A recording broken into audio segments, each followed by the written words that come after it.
Solar power का future यहाँ पे है। एमवी फोटोवोल्टिक आईपीओ लेके आ रहा है, बट सवाल ये है कि क्या इस आईपीओ में आपका पैसा बनेगा या पैसा जलेगा। तो आज की इस वीडियो में डिटेल में एनालिसिस करेंगे आसान शब्दों में, ताकि आपको डिसीजन लेने में आसानी हो। ऑलरेडी बहुत सारी कंपनी आईपीओ लेके आ रही है, तो कन्फ्यूजन ना हो, इसके लिए हमारा वीडियो आपको हेल्प करेगा।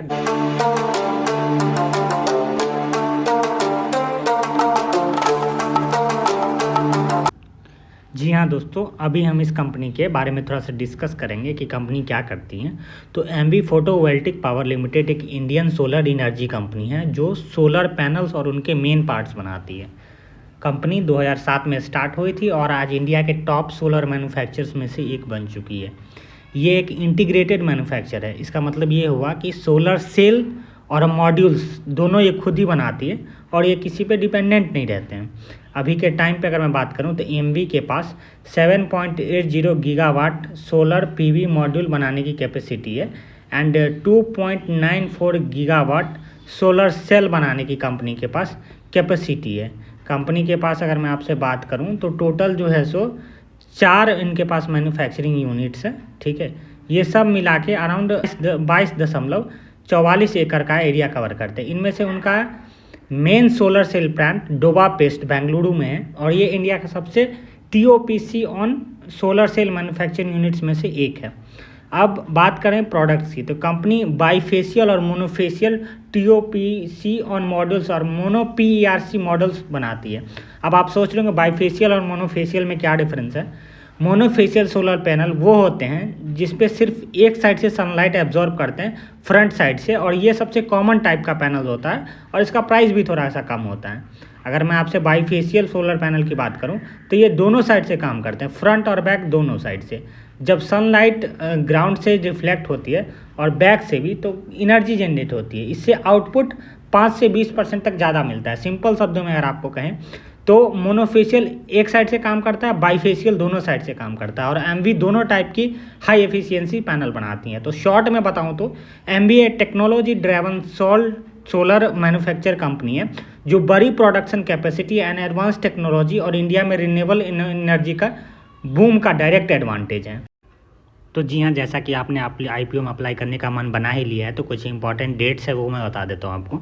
आईपीओ 11 नवंबर को ओपन होगा, 13 नवंबर तक एप्लीकेशन इसमें जारी रहेगा, 14 नवंबर को इसमें अलॉटमेंट होगा और 17 नवंबर को रिफंड हो जाएगा और शेयर भी क्रेडिट 17 नवंबर को हो जाएंगे। लिस्टिंग डेट 18 नवंबर रहेगी। अगर मैं आईपीओ के की डिटेल्स की अगर मैं आपसे बात करूं तो प्राइस बैंड 206 रुपये से 217 रुपये रखा गया है। रिटेल एक एप्लीकेशन का जो साइज़ है वो 69 शेयर पर लॉट रहेगा। एक लॉट के लिए आपको 14,973 रुपये रखने होंगे अप्लाई करने के लिए। टोटल इशू साइज 2,900 करोड़ का है। फ्रेश इशू 2,143 करोड़ का है, वो चीज़ बहुत अच्छी बात है, कंपनी के ग्रोथ के लिए जाएगा। ऑफर फॉर सेल की अगर हम बात करूँ तो 756 करोड़ का है। तो ये एक बहुत अच्छी बात है कि फ्रेश इशू 2,143 करोड़ का है। इससे कंपनी का ग्रोथ होगा, डेवलपमेंट होगा कंपनी का, जो कि इन्वेस्टर के लिए अच्छी बात है। सबसे पहले मैं फाइनेंशियल्स थोड़ा सा डिस्कस करूंगा इस कंपनी का। एसेट्स का अगर मैं बात करूं तो 31 मार्च 2023 में 840 करोड़ था, 31 मार्च 2025 में 3,913 करोड़ का। बहुत अच्छा ग्रोथ हुआ है एसेट्स में, अप्रॉक्सीमेट 4 गुना से भी ज़्यादा हुआ है। ठीक है, एंड टोटल इनकम की बात करूं तो मार्च 2023 में था इनका 644 करोड़।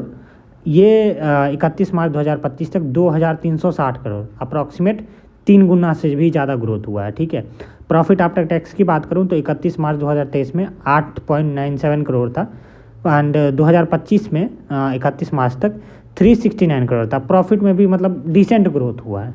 ठीक है, ईबिटा की अगर बात करूं तो 2023 में 56.27 करोड़ था एंड 2025 में 721 करोड़ का हुआ है। तो मतलब ऐसा कोई भी पैरामीटर नहीं है जहाँ पे कंपनी जो है सो लैग कर रही है या फिर जो है सो कंपनी ने अच्छा नहीं किया। रिजर्व्स एंड सरप्लस की अगर मैं बात करूँ तो 2023 में था इनके पास 131 करोड़ का रिजर्व एंड 31 मार्च 2025 तक इनके पास 529 करोड़ का रिजर्व बढ़ गया है। ठीक है, लेकिन हाँ एक चीज़ जो बहुत बड़ा आपको भी रेड फ्लैग नज़र आएगा, कंपनी के बोरोविंग्स बढ़ रहे हैं। ठीक है, ये अच्छी बात नहीं होती है। बट ठीक है, कभी कभार क्या होता है कि बिजनेस रन करने के लिए आपको कर्जे लेने पड़ते हैं। तो 2023 में तक 519 करोड़ का कर्जा था इनके पास, एंड जो कि मार्च 2025 तक बढ़ के 1949 करोड़ का जो है सो कर्जा हो गया इनके पास। तो जो मुझे लग रहा है जो आईपीओ से जो पैसे आने वाले हैं वो मोस्टली इनका जो जाएगा वो कर्ज को कम करने के लिए ही जाएगा। ठीक है, तो समरी की अगर मैं बात करूँ तो बिजनेस और प्रॉफिट दोनों तेज़ी से बढ़ रहा है, एसेट और नेटवर्थ भी इम्प्रूव हो रहे हैं। थोड़ा ज़्यादा लोन लिया है लेकिन वो ग्रोथ के लिए नेसेसरी है।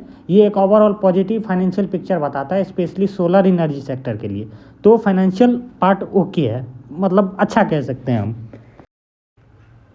यदि मैं आपसे अभी कंपनी के कुछ इंपॉर्टेंट मैट्रिक्स की बात करूं, यानी कि केपीआईज में कैसा परफॉर्म कर रही है, तो यहाँ पे भी मेरे को बहुत अच्छा लग रहा है। ठीक है, सबसे पहले आरओई 104% का है। ठीक है, इसका मतलब ये हुआ कंपनी अपने शेयर होल्डर का पैसे का कितना अच्छा यूज़ कर रही है। मतलब 104% का मतलब ये हुआ कि कंपनी में अगर कोई 100 रुपये डालता है तो 104 रुपये का प्रॉफिट कंपनी बना रही है, जो कि बहुत ही अच्छा है। ROC return on capital employed ये बताता है कि कंपनी में टोटल पैसे कितने लगे, उस पर कितना प्रॉफिट हो रहा है। ये भी अच्छा है। डेट टू इक्विटी रेशियो थोड़ा सा आया 3.63। ठीक है, बट ठीक है, अभी जैसे आईपीओ आएगा तो कर्जे खत्म हो जाएंगे उससे। ठीक, खत्म नहीं तो नहीं, लेकिन कम हो जाएंगे। Return on net worth 69.44%, decent top class. Profit after tax 15.80%। इसका मतलब हुआ कंपनी के 100 रुपये की सेल्स पे 15 रुपये 8 पैसे आफ्टर टैक्स ये प्रॉफिट बना रही है, जो कि बहुत अच्छा मार्जिन है। EBITDA margin 30.91, top class. Price to book value 24.25। ये बताता है कि स्टॉक मार्केट में कंपनी की शेयर वैल्यू उसके एक्चुअल बुक वैल्यू से कितनी ज़्यादा है। तो 24.25 का मतलब ये है शेयर की प्राइस बुक वैल्यू से 24 गुना ज़्यादा है। मतलब थोड़ा सा तो एक्सपेंसिव अगर मैं दिख रहा है मेरे को। तो अगर समरी की बात करूँ तो एमवी का बिजनेस प्रॉफिटेबल चल रहा है और कंपनी अपने कैपिटल का अच्छी तरह से यूज़ कर रही है, लेकिन डेट थोड़ा हाई लग रहा है और शेयर मार्केट में काफ़ी महंगे लग रहे हैं। ठीक है, शेयर मार्केट में इसके प्राइस काफ़ी महंगे लग रहे हैं। ये सब मिला के एक बैलेंस्ड पिक्चर बनाता है। ख़राब नहीं कहूँगा, बहुत अच्छा भी नहीं कहूँगा, लेकिन हाँ बैलेंस्ड है। ठीक है जी हाँ दोस्तों, तो अगर मैं आपसे बात करूँ कि एमवी वोल्टेटिक आईपीओ में क्या करना चाहिए, तो शॉर्ट टर्म के लिए मैं थोड़ा सा अवॉइड करूँगा इसको, लाइक लिस्टिंग गेन के लिए, क्योंकि अभी बहुत सारे आईपीओ ओपन हुए हैं। आपको ऑलरेडी पता है कि स्टर्ट्स आईपीओ और ऑर्कल आईपीओ ने मार्केट का सेंटिमेंट ख़राब कर दिया है। इसका कारण यह है कि इतने सारे आईपीओज़ आ रहे हैं, पैसा तो सब जगह जाएगा ना। तो शॉर्ट टर्म के लिए तो नहीं, लेकिन हाँ लॉन्ग टर्म में आप डेफिनेटली इस आईपीओ का अप्लाई कर सकते हैं। बैलेंस शीट बहुत अच्छा है, बिजनेस बहुत अच्छे सेक्टर में कर रही है कंपनी, तो डेफिनेटली आप इसमें अप्लाई कर सकते हैं।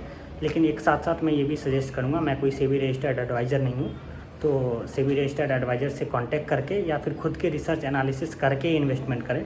तब तक के लिए गुड बाय दोस्तों। वीडियो अच्छा लगा होगा तो चैनल को सब्सक्राइब कर दीजिए, लाइक कर दीजिए, बेल आइकॉन दबा दीजिए, ताकि हमारा नेक्स्ट वीडियो आप तक जल्द से जल्द पहुँच जाए दोस्तों। Thank you, good bye.